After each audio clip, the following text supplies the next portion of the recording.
Rich dad poor dad ഒരുപക്ഷെ നിങ്ങൾ ഈ പുസ്തകത്തെക്കുറിച്ച് കേട്ടിട്ടുണ്ടാവും. ഒരുപാട് പേരുടെ പണത്തോടുള്ള കാഴ്ചപ്പാട് തന്നെ മാറ്റിയ ഒരു പുസ്തകമാണിത്. അപ്പം നമ്മളിന്ന് ഇതിലെ ഏറ്റവും പ്രധാനപ്പെട്ട 5 പാഠങ്ങളും നിങ്ങൾക്ക് ഇന്ന് തന്നെ തുടങ്ങാൻ പറ്റുന്ന ഒരൊറ്റ ആക്ഷൻ സ്റ്റെപ്പും സിമ്പിളായിട്ട് ഒന്ന് നോക്കാൻ പോവാണ്. നമ്മളിത് പഠിക്കാൻ പോകുന്നത് ഈ പുസ്തകത്തെക്കുറിച്ച് ആരോ കൈകൊണ്ടെഴുതിയ കുറച്ച് നോട്ടുകളിൽ നിന്നാണ്. അപ്പോൾ നമുക്ക് ഈ നോട്ടുകൾ നോക്കി ഇതിലെ ആ പ്രധാന ആശയങ്ങൾ, ആ കോർ ഐഡിയാസ് എന്തൊക്കെയാണെന്ന് കണ്ടുപിടിക്കാം. ഇതാണ് നമ്മുടെ ഇന്നത്തെ ഒരു റോഡ് മാപ്പ്. ആദ്യം നമ്മൾ 2 അച്ഛന്മാരുടെ കഥ കേൾക്കും, പിന്നെ 4 പ്രധാന പാഠങ്ങൾ, അവസാനം നിങ്ങൾക്കുള്ള ആക്ഷൻ സ്റ്റെപ്പ്. അപ്പോൾ നമുക്ക് നേരെ ആദ്യത്തെ പോയിന്റിലേക്ക് പോകാം. ഈ പുസ്തകത്തിന്റെ ഏറ്റവും പ്രധാനപ്പെട്ട ഭാഗം ഇതാണ്.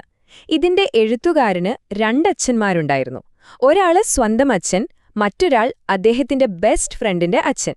രസം എന്താണെന്ന് വെച്ചാൽ പണത്തെക്കുറിച്ച് ഇവർ രണ്ടുപേരും പഠിപ്പിച്ചത് നേരെ വിപരീതമായ കാര്യങ്ങളായിരുന്നു.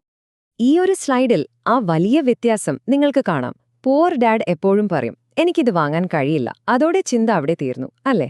പക്ഷേ റിച്ച് ഡാഡ് ചോദിക്കുന്നത്, ഇതെങ്ങനെ എനിക്ക് വാങ്ങാൻ കഴിയും എന്നാണ്. നോക്കൂ, ആ ഒരൊറ്റ ചോദ്യം നമ്മുടെ തലച്ചോറിനെ വർക്ക് ചെയ്യാൻ പ്രേരിപ്പിക്കും, പുതിയ വഴികൾ കണ്ടെത്താൻ സഹായിക്കും. ഈ ഒരു മൈൻഡ് സെറ്റിലെ മാറ്റമാണ് എല്ലാത്തിന്റെയും അടിസ്ഥാനം.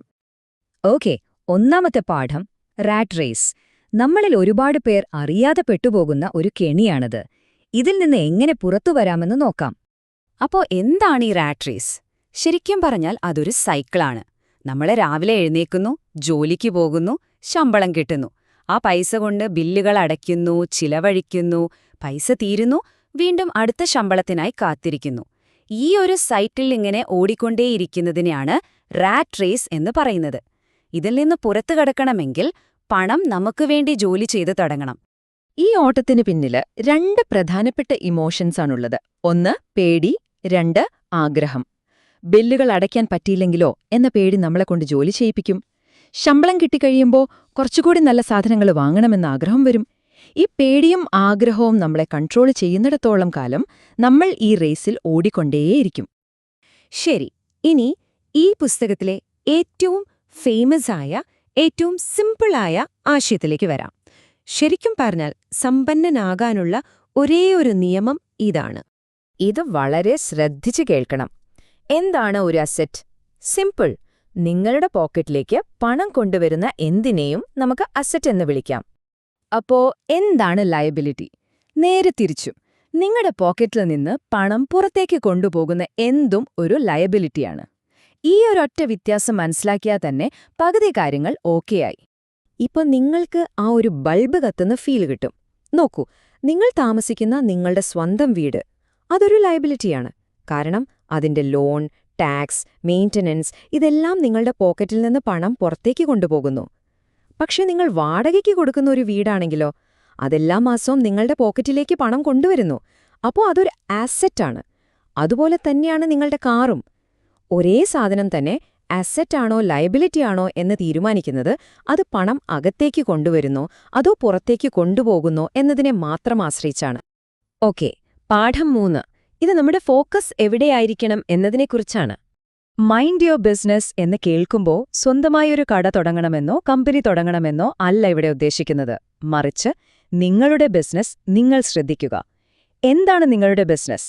അത് നിങ്ങളുടെ ആസറ്റ് കോളമാണ്. അത് വളർത്തുന്നതിൽ മാത്രം ശ്രദ്ധിക്കുക. നിങ്ങളുടെ ജോലിയും നിങ്ങളുടെ ബിസിനസ്സും രണ്ടും രണ്ടാണ്. നിങ്ങളുടെ ജോലി അല്ലെങ്കിൽ പ്രൊഫഷൻ നിങ്ങൾക്ക് ശമ്പളം തരും. ആ ശമ്പളം ഉപയോഗിച്ച് നിങ്ങൾ വാങ്ങിക്കൂട്ടുന്ന അസറ്റ്സ്, അതാണ് നിങ്ങളുടെ യഥാർത്ഥ ബിസിനസ്. ഓർക്കുക, നിങ്ങളുടെ ജോലി ബില്ലുകൾ അടയ്ക്കാൻ സഹായിക്കും. പക്ഷെ നിങ്ങളെ ശരിക്കും സമ്പന്നനാക്കുന്നത് നിങ്ങളുടെ ബിസിനസ്, അതായത് നിങ്ങളുടെ അസറ്റ്സ് ആണ്. നമ്മുടെ അവസാനത്തെ പാഠത്തിലേക്ക് കടക്കാം. ഇത് നമ്മുടെ ജോലിയോടുള്ള കാഴ്ചപ്പാട് തന്നെ മാറ്റാൻ സഹായിക്കുന്ന ഒരു പ്രധാനപ്പെട്ട ആശയമാണ്. പ്രത്യേകിച്ച് നമ്മുടെ കരിയറിന്റെ തുടക്കത്തിൽ. ഒന്ന് ആലോചിച്ചു നോക്കൂ. Work to learn, don't work for money. ഈ ഒരൊറ്റ ചിന്ത മതി നിങ്ങളുടെ കരിയറിനെക്കുറിച്ചുള്ള മുഴുവൻ കാഴ്ചപ്പാടും മാറ്റാൻ. ദീർഘകാലത്തേക്ക് നിങ്ങളെ സഹായിക്കുന്ന സ്കിൽസ് നേടാനായിരിക്കണം നമ്മൾ ജോലി ചെയ്യേണ്ടത്, അല്ലാതെ ചെറിയൊരു ശമ്പള വർധനവിന് വേണ്ടി ആവരുത്. തുടക്കത്തിൽ കിട്ടുന്ന കുറച്ച് കൂടുതൽ ശമ്പളത്തേക്കാൾ എത്രയോ മൂല്യമുള്ളതാണ് സെയിൽസ്, മാർക്കറ്റിംഗ്, കമ്മ്യൂണിക്കേഷൻ, മാനേജ്മെന്റ് പോലുള്ള സ്കിൽസ്. കാരണം ഈ കഴിവുകളാണ് ഭാവിയിൽ നിങ്ങളുടെ ഏറ്റവും വലിയ ആസറ്റായി മാറാൻ പോകുന്നത്. ഇതുപയോഗിച്ച് നിങ്ങൾക്ക് വലിയ സാമ്പത്തിക നേട്ടങ്ങൾ ഉണ്ടാക്കാൻ സാധിക്കും. ഓക്കെ, അപ്പൊ നമ്മള് 4 പ്രധാനപ്പെട്ട പാഠങ്ങൾ പഠിച്ചു. ഇനി ഏറ്റവും പ്രധാനപ്പെട്ട ഭാഗം. വെറുതെ ഇതൊക്കെ കേട്ടിരുന്നാ മതിയോ? പോരാ. എവിടെ നിന്നെങ്കിലും തുടങ്ങണ്ടേ? ഇതാ നിങ്ങൾക്കുള്ള ഒരേയൊരു ആക്ഷൻ സ്റ്റെപ്പ്. ഇതെല്ലാം കേട്ട് കഴിയുമ്പോൾ സ്വാഭാവികമായും നമ്മുടെ മനസ്സിൽ വരുന്ന ചോദ്യമാണിത്. ശരി, ഇതൊക്കെ കൊള്ളാം, പക്ഷെ ഞാൻ എവിടെ നിന്നാണ് തുടങ്ങേണ്ടത്? ഉത്തരം വളരെ വളരെ സിമ്പിളാണ്. ഒരൊറ്റ ആസറ്റ് വാങ്ങുക, ജസ്റ്റ് 1. അത് എന്ത് വേണമെങ്കിലും ആകാം. ഈ നോട്ടുകളിലെ 1-ാം നമ്പർ റൂൾ കണ്ടോ? Die assets. ഇതാണ് തുടക്കം. നിങ്ങൾ നിങ്ങളുടെ ആദ്യത്തെ ആസറ്റ് വാങ്ങുന്ന ആ നിമിഷം നിങ്ങൾ ഈ കളി പഠിച്ചു തുടങ്ങുകയാണ്. നിങ്ങൾ ആ റാറ്റ് റേസിൽ നിന്ന് പുറത്തേക്കുള്ള വഴിയിൽ ആദ്യത്തെ ചുവട് വെക്കുകയാണ്. അപ്പോൾ എന്റെ ചോദ്യം ഇതാണ്: വെറുതെ കേട്ട് മനസ്സിലാക്കുന്നതിൽ നിന്ന് ഒരു പ്രവൃത്തിയിലേക്ക് കടക്കാൻ നിങ്ങൾ തയ്യാറാണോ? നിങ്ങളുടെ ആദ്യത്തെ അസറ്റ് എന്തായിരിക്കും? ഒന്നാലോചിച്ചു നോക്കൂ.